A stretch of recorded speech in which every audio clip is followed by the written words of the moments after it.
Hi, I'm Adam Feinberg, and I represent Harlem Stories, and we are a podcast. In case you haven't heard of any of our previous episodes, we are a podcast specializing on the Upper Manhattan market, and as a generalization, in Manhattan as a whole. Today we have a special guest, Berto, and Berto is in the title world. And Berto, I want to give you an opportunity to talk about yourself first before we talk about, renovating a townhouse, which is today's topic. But Berto, I'm going to hand the mic on over to you. All right. I love talking about myself, so this works out just fine. Adam, thank you for having me. Yes, my name is Berto. I am the Executive Managing Director of Langdon Title Services. And yeah, I'm in title insurance. That's what I do for a living. But I've been in real estate for about 13 years now.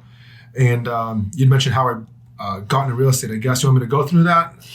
Yeah, we can do that quickly. Sure, yeah. Whatever you want. I mean, instead of going through my professional background, I guess I'll talk about my real estate investing background. So I bought my first, because it pertains to this. I bought my first two-family home while I was in college. So I was at Northeastern doing the internship program, but they paid you pretty well for a college kid. Nice. And I had saved up, what was it? Maybe like $7,500 for closing cost.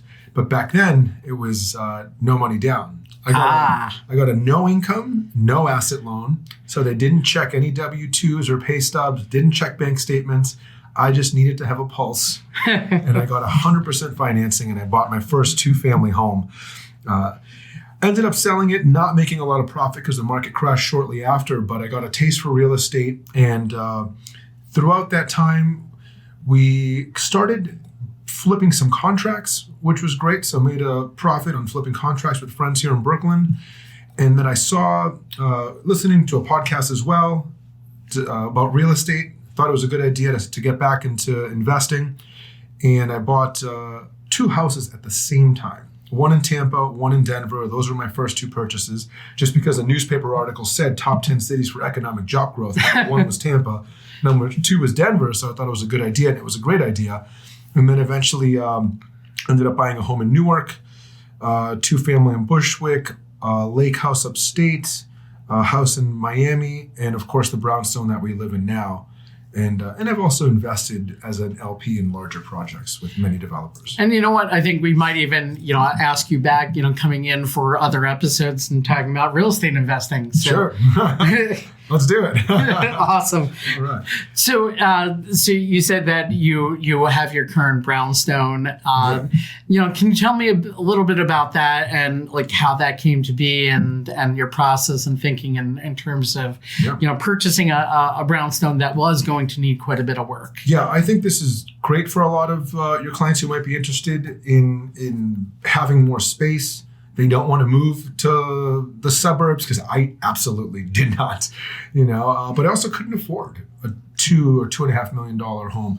I mean, would it have been a stretch? I could have possibly done it, but I didn't want to put $250,000 down or $500,000 down, and then I'd be up to my neck in mortgage payments. So we found a beautiful brick brownstone.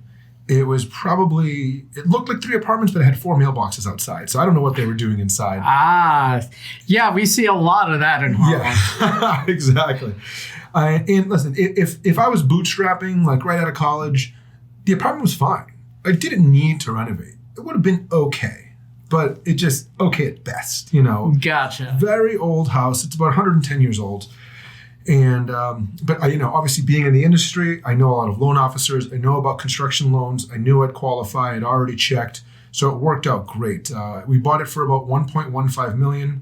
We got a construction loan for up to 90%. So I only put 10% down, right? I put 10% down and I bought the house first. And then I refinanced with the construction loan. Mm-hmm. And I didn't have to put any more money down, which is fantastic, So 10% down, I got the home, then refinanced again for the construction loan. So I had to pay closing costs twice. Mm-hmm. But, closing costs twice when you do a SEMA, which is a whole other topic for yourself. Oh, yeah, so absolutely. I paid no mortgage tax. So I paid maybe an extra $10,000 in closing costs, but I saved myself $120,000 that I got to keep in my pocket, which is great.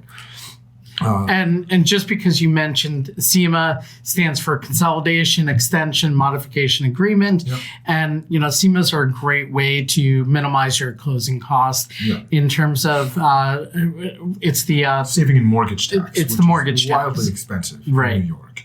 So I probably saved myself a good $15,000 to $18,000 right there alone. So I was happy to pay the closing cost again without the mortgage tax and save and keep that extra money in my pocket because we need it for furnishing the house and all the other things we were doing. So we got about a $380,000 construction loan, and I still spent some money out of pocket just because it's our forever home, and we balled out and got the hot tub, and why not do the backyard? We were not going to do the backyard. My father-in-law was going to do it over the course of 2 years, and we were like, screw it, let's do it. Let's get it all done. Yeah, we did everything. Finished the basement, and just did everything. So all in, I think we were, probably close to 155. Okay.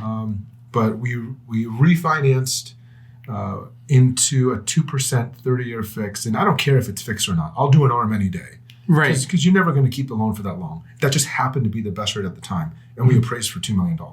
Nice. So it was a great deal for us. So I think one of the questions I know that, many of the buyers that we get, come into, how much is this going to cost renovation wise? And, can you tell me about like what your thought process was when you were looking at renovating and cost and, what kind of level finishes are going to cost what? Right. I mean, we found 3 contractors. We had them price everything out. And of course, you just ask someone for a referral, and you want to vet, how quickly were they any extra hidden costs? Did they finish on time? All the basic, you could literally Google what questions to ask a contractor and they'll pop up. Mm-hmm. So we found 3 reliable contractors. One specifically, we saw a house he had already done. We almost bought that house because it was beautifully renovated with the old details that we liked, but it was on a main road. And we didn't want to live on a main road with a child on the way. So we found him, and he was surprisingly the best quote, just by a tiny bit at that time, and he was definitely our guy. I remember the total cost for him being around about, I think it was $350,000. And then he said, and if you want to do this, it's a little extra. If you want to do that, it's a little extra. And we wanted to do all of it. We did all the bells and whistles. Yeah, our steps were yellow bricks. It was like not Wizard of Oz. I know those yellow bricks that you're. God. Yeah. Tore those up, and they had this master, like hands craftsman come and like hand spackle brand new brownstone steps. Beautiful. So we paid for all the little extra bells and whistles, and it was definitely worth it. Now, did you buy in like any kind of protected district or anything of that nature? No, it was just in Bed-Stuy, right near Broadway. So it's right on the corner of like Bushwick and Bed-Stuy. Taxes were great. It was super low at the time. It's doubled since because of my renovations, but it's still I think it's $4,400. Which is still not bad for what we have, So actually, now that you brought that up, in terms of taxes, it's one thing that we discuss with our buyers. If they're buying something that it needs to be renovated, that is going to impact the tax, component. Mm-hmm. Can you tell me a little bit about your experience with that? Yes, it's like a kick in the gut. I mean, it's the city. You have to pull permits. Do not be one of these people that does construction without permits. You think you're getting away with something. In the long run, you're not. One is if you can't do that unless you do all cash, right? Because a bank won't let you do that. But even if you try to be sneaky and you do it all cash, when you go to sell the property, you're going to run into a bunch of problems. And you're not going to be able to sell it unless someone agrees to also buy it all cash and not care. Right. It's a huge problem. You'll have to go back and then find an architect and redraw plans and resubmit. It's way worse. And so the city obviously will find out because you're pulling permits and they'll come and reassess. Yeah, not fun. Obviously it's a little different story if all you're redoing is some finishes and, that's a much smaller renovation. Oh, yeah. But if you're doing a major renovation, it's absolutely essential to pull those permits. Yeah. And we did a full gut right now. I mean, if you go to my Instagram, maybe you'll post it, Adam. It's at Berto Antuñano, and we'll type it out, some of the notes somewhere. You'll see in my highlight reels, there's Heart 1, Heart 2, Heart 3. There's 300 pictures and videos of the renovation. And when you see the gut process in the beginning, I mean, we tore this place up. It was just 4 brick sides. I kind of remember not the earliest stages, but I did, like the mid-level stages at that point. That was fun. Awesome. So, you said you went with a lot of bells and whistles. Can you tell me about the process? Any headaches that you might have had? Any challenges? And Well, we started construction during COVID. We closed 2 weeks before COVID lockdown. And one thing that was really interesting, and this is a hypothetical. This maybe did not happen in real life. I have to maybe say that for legal purposes. I understand. We boarded up the windows, and they started gutting during COVID. And as you remember, construction wasn't allowed. Right. So we couldn't get a dumpster outside. You couldn't pull a permit. You couldn't put it out there. So they literally tore up the top 2 stories and put all the garbage in the bottom 2 stories. Gotcha. I mean, it was floor to ceiling, 2 stories worth of construction trash. You couldn't even go downstairs. It was insane. And then fortunately, by that time, what they were doing is they would get in a pickup truck or like a van at night and just taking stuff out at night. Gotcha. It was wild. So that was interesting. But besides that, I mean, things that people will incur now is just, how they want to do the heating, how they want to do the plumbing, and just choosing everything is a lot of work. It's going to be different for everyone. For us, we had an issue with the roof. It looked good, but it wasn't great, and because we planned on it being our home forever, we decided to redo the roof. Did you add a bulkhead? No, we did not. We didn't need one at that time, just because then you'd have to pull separate permits to gain the extra floor area up there. But we do have one of those attic stairs, so we do plan on putting like a floating deck up there at some point. Gotcha. Yeah, but we're trying to put a speakeasy in the basement for now. Nice. Yeah, we're going to find like a false door and make a 4-person speakeasy. It'll be cool. I was actually in a townhouse not too long ago. Actually, it was a modern construction, and they did one of those with the bookcase that's a hidden door. Oh, man, that's cool. Yeah. Very cool. But besides that, as far as I can remember, and leveling the floors. Obviously, something that I guess hadn't thought about at the time, but very happy we did. And our contractor was amazing. Those floors are solid. Not a squeak throughout all the floors that he did. And like I said, it's a 110-year-old home.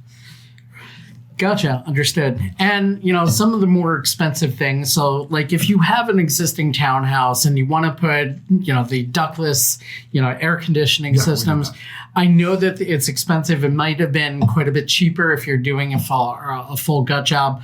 I know with a recent client, they did with the ductless, and they didn't really want to disturb much of the original 100-plus-year-old detail. So obviously, it's not cheap to do that, and it's like I want to say it was around $80,000, to do those ductless systems. Yeah. I'd have to go back and check the Excel sheet, but I remember that was one of the highest numbers. Gotcha. I think it was maybe like $50,000 to do all of it, but it's worth it if you care about what your house looks like and not losing that height in every ceiling. So we have 2 on every floor, and they're perfectly hidden. You can't see a thing. We still have plenty of height. We hid one in the closet. One's above my daughter's bathroom because, roofs are pitched. Right. So we were able to put in that area without losing height. And what was smart, architect's idea, which is why it's nice to have an architect, is in the parlor level. That's the highest ceilings that we have on our house. Which is typical in a townhouse. Yeah. He gave us the idea of doing 2 vertical ones. So we have a half bath on that floor, and they're on either side.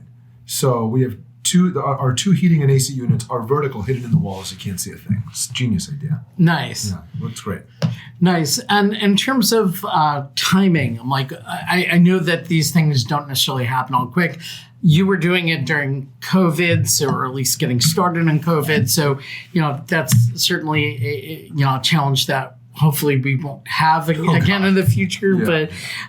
But the reality is, like, from the time that you closed until like the project was done, about how long for each phase, like the planning and drawing up with the architect, all the plans and. Right. I think the architectural plans and drawing took a couple of months.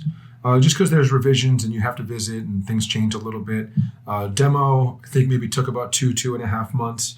and then they just start getting to work. And it's hard to encompass a time frame for all of that. But I think from what I remember, we moved in the following January, and we were living on the top 2 floors because they were basically done, and they were still finishing the bottom 2. But overall, it took us a year and 6 months.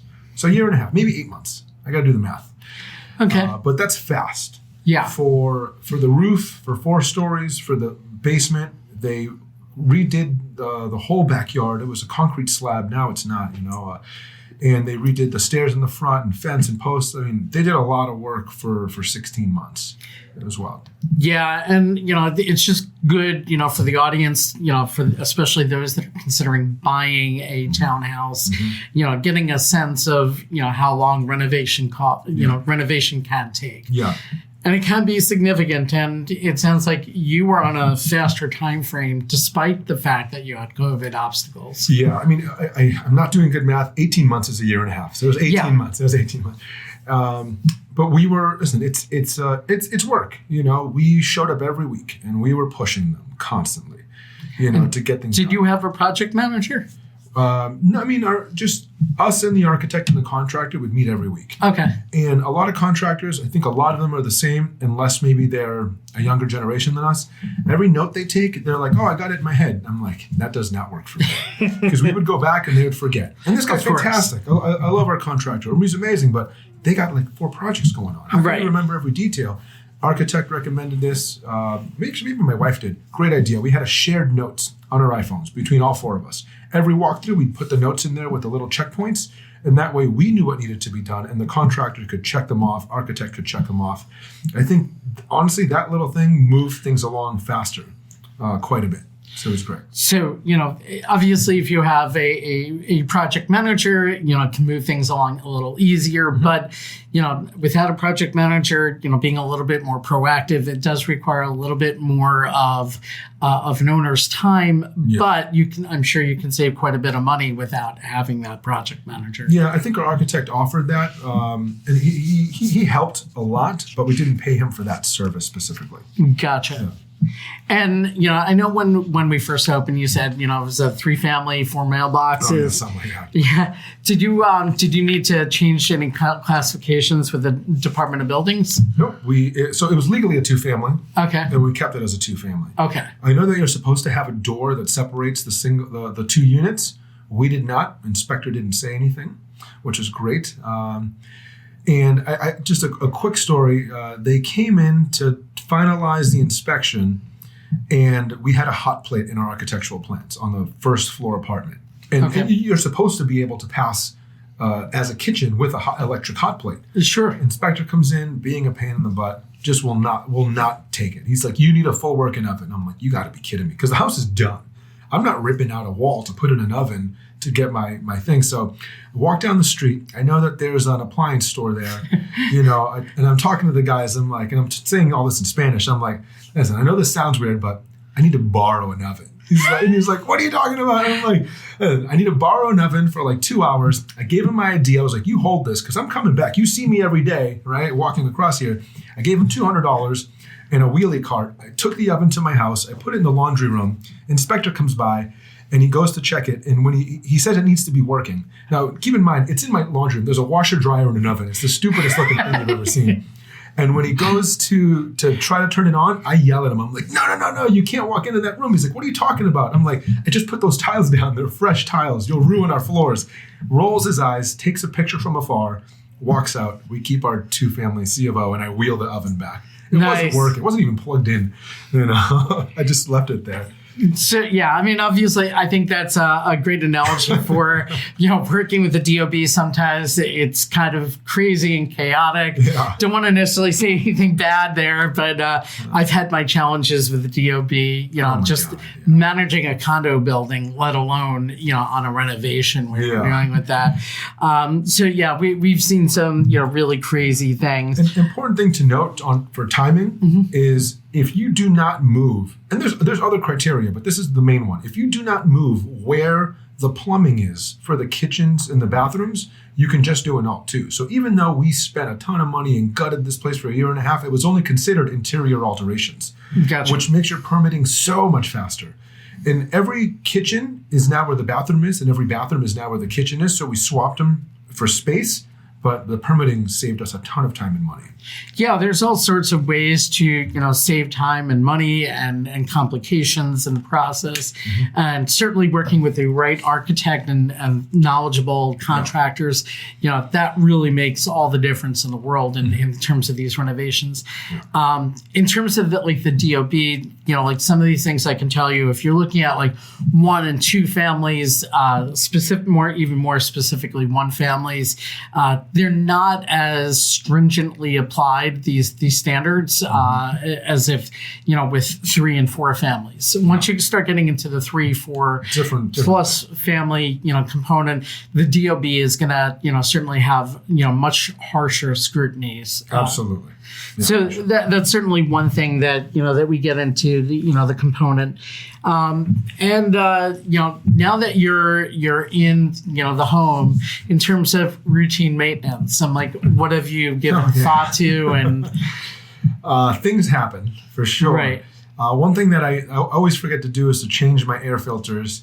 But the new units are great. You don't even have to change them. You remove them, you rinse them off with like the little sprayer in your kitchen sink. You let them dry for 30 minutes, you can throw them back in. Nice. So that's one thing we had to do. In the winter, they forgot to put in a shutoff valve, but they came back and did it, which was nice. So our laundry room sticks out of the brownstone, so it just gets a lot colder in there. It's like a bulkhead little thing, So if I see that it's going to be under, 35 degrees, I just turn the valve, make sure the water turns off. Mosquitoes in the backyard, mice. We've had a rat in our sub pump room. Just things like that happen. It's New York City, so like we got to call what's it called? The rat killer guy. Exterminator. Yeah. So we had to call an exterminator. I think those have been the main things. We're very fortunate. Our plumber and electrician live across the street. Nice. So I'll call them over. They'll come fix a few things every once in a while. But that's part of having a brownstone. There's no maintenance people. Yeah. In terms of running and owning your own building, you are responsible for certain things. So, for instance, we didn't really see any significant snow this winter, but obviously you're responsible for clearing your own walkways. Yeah, absolutely. Yeah, got a shovel, throw down some salt. If it gets bad, like I remember the first year it snowed a bunch. There's a guy down the street that will do it for us because I wasn't home, right. Some of the times. But if I'm home, I'll run out and do it real quick. And I guess insurance, one of the things that, is important in a townhouse, especially those that have, those details from 100 years back, insurance is a big deal in a townhouse. Can you talk a little bit about your process of selecting insurance and what you went through? And Sure. I mean, and speaking of, you reminded me because I was considering making a claim, but I never needed to. Our sub pump got clogged one time. And we had about 1 inch of water in the basement. Thankfully, it was only 1 inch. I got to it immediately. And nothing, no molds, no problems, but it was a ton of cleaning, and that sucked. Right. But I didn't want to put through a claim because it just makes insurance a super headache. But I always call my buddy Brad at USI. He's fantastic. Sometimes he'll be the cheapest. Sometimes he might not be, and he'll tell you either way. But it's the proper coverage because anyone can be like, listen, I'll save you $500 on insurance, but you don't read the fine print. It's like, sure, I can get cheaper health insurance, but if it doesn't cover this operation and this problem, of course it's cheaper. Right. So Brad's really good about that. And with townhouses, especially those with, historic details in it, that's not a generalized insurance policy, right? Right. Because you can get coverage to replace things, but not if it's a unique feature. Like we have a bunch of very unique features. We have a ton of old details that we've got from other brownstones, from other salvage yards that you won't find anymore. So they'll replace it at a very specific or different cost than any other insurance carrier, and they'll put us in an equal like room or hotel or Airbnb, and not just some random place in the meantime. So it's important. Yeah, that's important because one of my clients, I sold them a townhouse last year, and they were both pleased and obviously, not as pleased when they found out the cost, of course, but when they found out that for insurance purposes, their home appraised twice what they just paid for it. Wow. So, that was because it was replacement value and, and obviously there was a lot of original details in this house that you just cannot easily readily replace. So, when you buy something for $2.7 to $8 and it's appraising closer to $6 million as replacement value, that's obviously a big difference when it comes to insurance. So, that's I know one of the concerns that a lot of people don't necessarily think about when they're shopping and buying townhouses. So it's you got to pay insurance no matter what. Obviously, it's going to be a little more on a brownstone, but it's worth having the space. Especially if you're planning on having kids or whatever reason it might be. You want to rent out the bottom unit, so and build wealth and equity. It's all worth it in the long run. And as in the case of 2 or 3 family homes, obviously potential income opportunities as well. Yeah. Anything else that you think the audience would be interested to know about the process that you went through? And I'm not really sure. Find a good architect, find a good contractor. Hope for the best, expect the worst. In the end, it's. I believe that if you have a well thought out plan with the right people, that obviously one of those is really important is having a good broker to show you the area that you're looking for, the best opportunities in that area. Make sure that you're getting a good price and making a good offer. Obviously, you can provide after ARV values, after repair values, which is what, if you get a construction loan, what they'll use. They'll use your architectural plans and appraise it for what it will be in the future. So obviously that it's important to have a good broker to help you with all of those things. And in the end, you'll have equity. And that's obviously what we're all looking for in the future. All right. That sounds great. And, Berto, thank you for your time on this episode. And, my name is Adam Feinberg, and this is Harlem Stories. Thank you for your time listening.